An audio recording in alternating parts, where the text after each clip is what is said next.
Segunda parte do Saúde em Dia, temos mais para lhe mostrar sobre o périplo do bastonário da Ordem dos Médicos, Miguel Guimarães. Na primeira parte do programa estivemos no Hospital Fernando da Fonseca, na Amadora, e daqui a pouco vamos até ao USF, Amato Lusitano, e conhecer também as conclusões desta ronda pelo país. Antes recebemos a MedSupport, Sónia Santos, CEO e fundadora, está aqui connosco. Seja muito bem-vinda de volta ao Saúde em Dia. Obrigada. E hoje para explicar no fundo de que serviços precisa uma unidade de saúde. Ora, quando pensamos em serviços para uma unidade de saúde, estamos a pensar exatamente em quê? Para contextualizar aqui um bocadinho antes de irmos ao pormenor. Muito bem. Estamos a pensar em tudo o que permite que uma unidade de saúde funcione bem. Todos os serviços de apoio que a unidade de saúde precisa para si própria, para proporcionar o melhor serviço aos seus doentes. Precisa de toda a parte documental, precisa dos seguros obrigatórios, precisa de equipamento clínico, menos clínico, como ares condicionados e outro tipo de equipamento que deve ter ainda mais atenção do que em outros setores de atividade. Precisa de apoio na gestão e na manutenção dos equipamentos e produtos que tenham risco acrescido, como por exemplo os equipamentos de raio-x, que temos que os olhar com mais atenção. Outros olhos. Com outros olhos, com outra atenção, com outro cuidado e com outra periodicidade. Porque uma avaria no ar-condicionado é desagradável, uma avaria numa máquina de raio-x tem outras consequências, tem outras implicações que não podem acontecer. Portanto, falamos de uma parte mais prática e de uma parte mais burocrática. E uma parte burocrática que, no final das contas, não deixa de ser prática, porque depois as burocracias também se transmitem em qualidade de serviço, em atendimento ao utente, desde logo ter os seguros adequados para alguma coisa que corra menos bem, que possa ajudar, ter implementado um livro de reclamações, um bom sistema de comunicação com o doente, ter boas práticas de publicidade em saúde e em comunicação com o doente. É burocrático, sem dúvida nenhuma, mas no cômputo geral também proporciona uma boa experiência. Também é uma mais-valia. Sim, e uma obrigatoriedade. E quando, enfim, os profissionais se dirigem a vocês à procura de ajuda, eles têm consciência do que é que vão encontrar pela frente? Ou seja, não é só tratar de tudo o que é necessário para abrir a porta e pronto, o percurso não termina aí. De todo.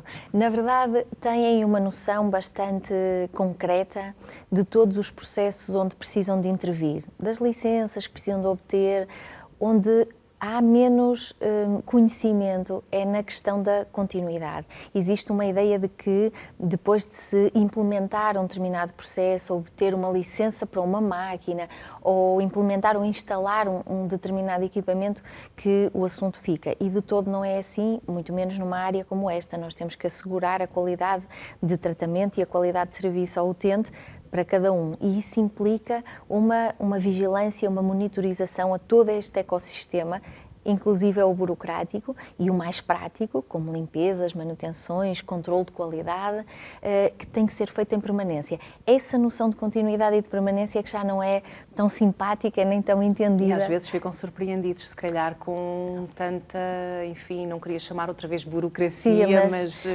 não deixa de o ser, no fundo. Sim, ficam assoberbados com o volume de questões que vão ter que gerir no seu dia-a-dia, por si mesmos e pelas suas equipas, porque de facto a burocracia muitas das vezes também o que faz é espelhar os procedimentos e os processos que temos implementados, e é para isso que ela nos pode ser útil.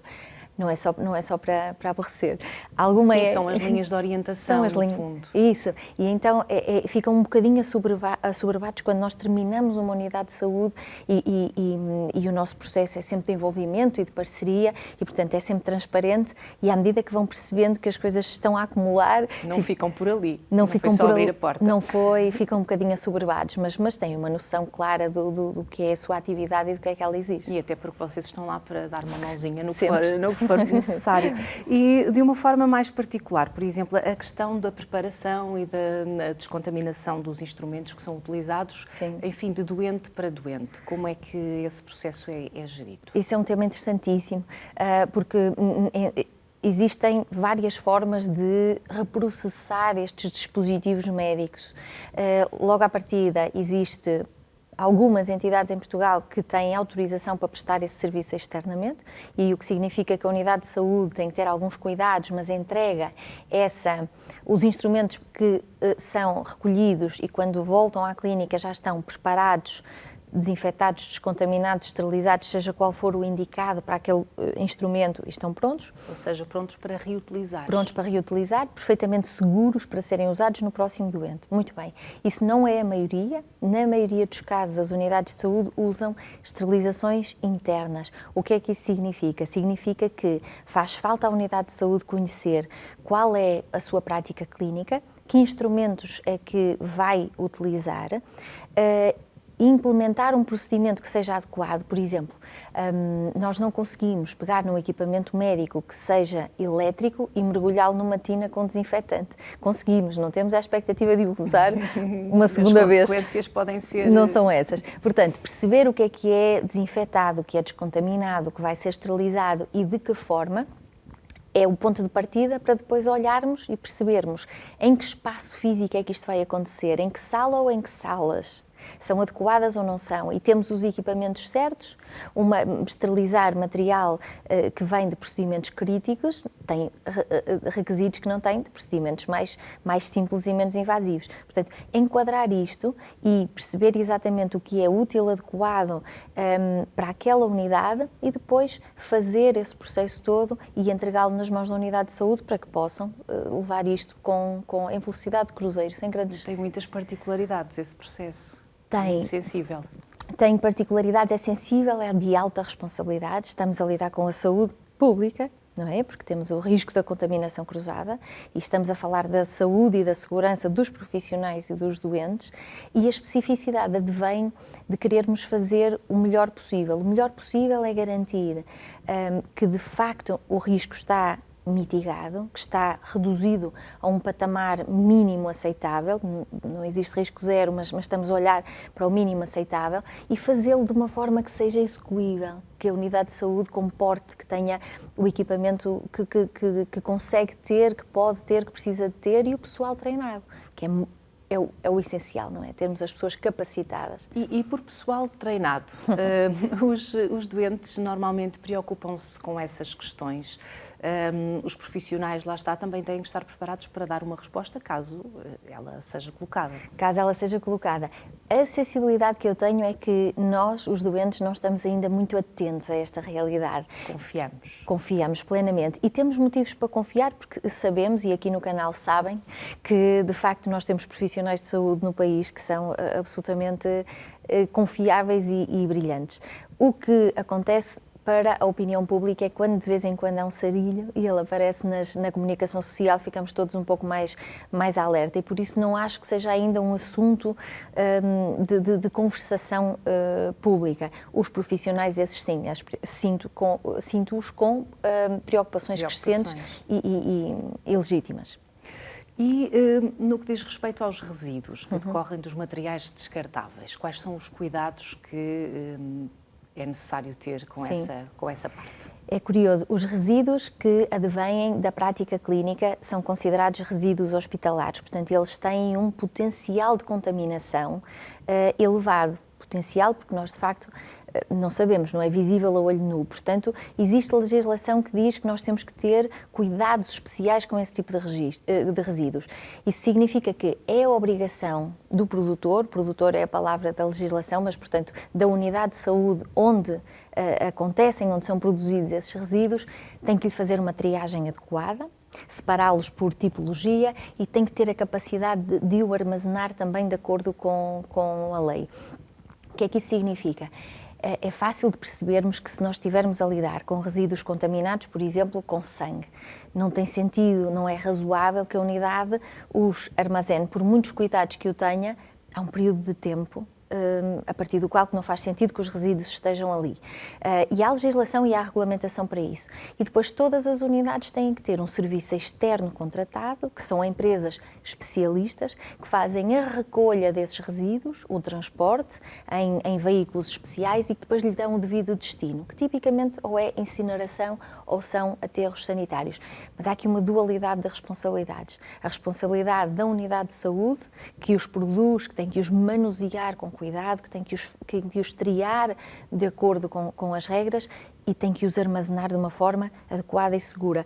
E depois a obrigatoriedade de ter essa empresa contratada que periodicamente e de uma forma regulamentar retira transporta esses resíduos para fora da clínica, para o destino final. Ou seja, as clínicas terão que ter um espaço já, enfim, projetado para isso. Para isso. Tem que ter um espaço projetado para isso e eu até diria pensado para isso, porque nós temos que entender qual é o volume, qual é a tipologia de resíduos e como é que isso nos vai ser confortável. Porque, para dar um exemplo absurdo, se nós não tivéssemos um espaço dedicado a este armazenamento, a alternativa seria que essa empresa contratada fosse recolher resíduos todos os dias. Não tem sentido, não é economicamente viável, ou poderá ter em unidades em que a dimensão assim o justifique, mas para uma unidade de média dimensão, pequena dimensão, esse trade-off, essa intenção de perceber o que é seguro, o que é lógico e o que é viável, temos que pensar nisso em antecipação, porque depois o espaço físico não acomoda.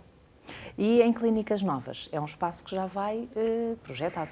Em clínicas novas é uma maravilha. Porque é meio caminho andado. É meio caminho andado. Porque em clínicas novas nós começamos lá atrás a perceber qual vai ser a prática clínica, que tipo de materiais, a fazer o balanço do que é que vai ser utilizado de uso único e o que é que vai precisar de reprocessamento. Se sim, que tipo de reprocessamento. Então aí estamos perfeitamente bem, porque à cabeça, à partida, nós já dedicamos, nós escrevemos o procedimento e depois desenhamos o espaço. E estamos precisamente a ver as imagens da Clínica Blue Dental em Faro, que de resto foi vencedora de um prémio também. Quer falar um bocadinho sobre isso? Foi. A Clínica Blue Dental foi o nosso última participação aqui no programa, que acompanhamos o processo todo. Foi candidata a um prémio que existe anualmente para melhor design de clínica dentária e foi vencedora. Apresentamento de suporte já não é estreante, já ganhamos este prémio há alguns anos e este ano a laureada foi a Blue Dental que estamos a ver e que tivemos a oportunidade de acompanhar aqui no canal. E de resto o design não é apenas uma inspiração artística, há muita coisa para ter em conta quando se pensa, quando se projeta uma clínica nova. Sem dúvida. Há muita coisa em que pensar. Muita coisa em que pensar e a inspiração artística, que é muito bem-vinda e faz muita falta, tem que entrar, tem que esperar um bocadinho e tem que entrar a seguir. O essencial de criar uma unidade de saúde é pensar em dar segurança nestes aspectos todos que temos estado a conversar. A segurança em termos de controle de infecção, a segurança em termos de os próprios materiais e as formas, elas têm que conduzir a uma facilidade, por exemplo, na higienização dos espaços. Nós temos que evitar numa unidade de saúde materiais ou formas que dificultem a desinfecção dos espaços. Temos que fazer precisamente o oposto. Nós temos que facilitar... Algo prático, no fundo. Prático e que seja seguro. É mais...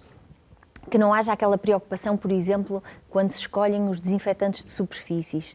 Um desinfetante de superfície tem que cumprir a sua função primária e tem que nos dar um ambiente seguro. O material no qual é usado não pode padecer dessa sensibilidade, portanto não podemos ter essa dificuldade. Temos que escolher materiais robustos, facilmente higienizáveis, temos que escolher conforto e segurança para quem trabalha para os utentes. E entramos noutro capítulo, e é também uma questão de investimento.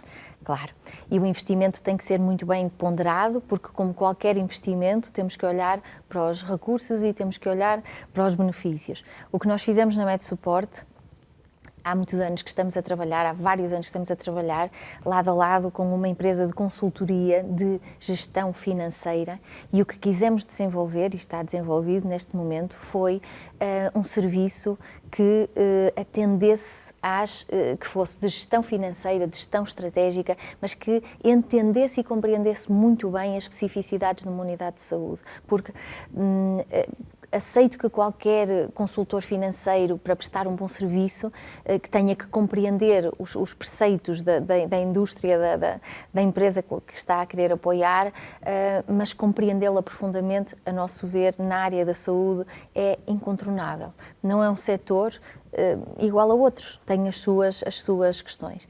Então, o que nós desenvolvemos foi um serviço específico que tem a responsabilidade e tem o fundamento de olhar para a informação contabilística de uma forma muito profissional e muito estruturada, e depois pegar em todo o conhecimento que nós temos deste funcionamento da unidade, das dificuldades, dos desafios, dos investimentos e assente nessa base contabilística, nesse olhar estruturado, ajudar a definir estratégias de investimento que sejam efetivamente o que se espera, que tragam os melhores resultados com o menor investimento. E têm precisamente a vossa ajuda para isso. Temos. Exemplo disso mesmo são os workshops que vocês promovem. Estamos a ver imagens de um que também acompanhamos. Sim, porque apoiar o investimento é essencial numa fase a priori, não é? Portanto, apoiar a decisão do investimento e que tipo de investimento é essencial, mas mais uma vez há informação que também é importante até pela variabilidade e pelas mudanças que acontecem no país, e o que nós fazemos com estes workshops é também sensibilizar os nossos clientes que já estão na gestão corrente a de vez em quando parar, reolhar, repensar o negócio, olhar para os números de outra forma, não pela forma. O empresário, tipicamente o empresário, não é a pessoa que adora ler os relatórios contabilísticos e não precisa. Se assim tiver um apoio externo que descomplique, que analise, que mostre e aponte exatamente o que é preciso ser visto e porquê, e que daí extraia a informação para tomar decisões e para tomar o leme e levar o seu negócio, que na realidade, no final das contas, é o que é um negócio, exatamente onde quer. E é isso que fazemos com estes workshops. E o regime de proteção de dados foi também aqui um novo desafio. Mais um. Que as unidades de saúde encontraram pela frente. Foi, de verdade. E como o regulamento separa um bocadinho as águas, e bem, a meu ver, entre o que são as obrigatoriedades dos hospitais e o que são as obrigatoriedades, especialmente os hospitais públicos, das unidades de pequena, média dimensão, ou até grande dimensão, mas os privados, a MedSupport começou a trabalhar muito cedo com um parceiro também absolutamente especialista nesta área, e o que quisemos fazer com esse parceiro foi garantir que o serviço prestado aos nossos clientes tem a função de absolutamente cumprir, portanto, a todos os requisitos do regulamento, mas deixar de fora o supérfluo. Ou seja, nós precisamos de encontrar um serviço, e conseguimos, que atendesse a todas as necessidades, mas pela perspectiva daquela realidade. Não trazer o que são as obrigações dos grandes hospitais para uma unidade de média dimensão que estaria a incorrer em custos. São necessidades diferentes. São também. necessidades diferentes, que estaria a incorrer em custos operacionais, custos económicos despropositados, quando na realidade quem parasse para pensar um bocadinho naquela realidade conseguia e conseguimos estruturar um serviço que fosse perfeitamente adequado e razoável. Portanto, um serviço à medida. Como todos. Das necessidades. Como todos. Na MedSupport nós não acreditamos nem nas clínicas em massa, no sentido em que as unidades de saúde são projetos absolutamente identificados com o seu promotor, com o médico que as cria. E na MedSupport nós acreditamos nisto porque é a nossa vivência, é o nosso dia-a-dia.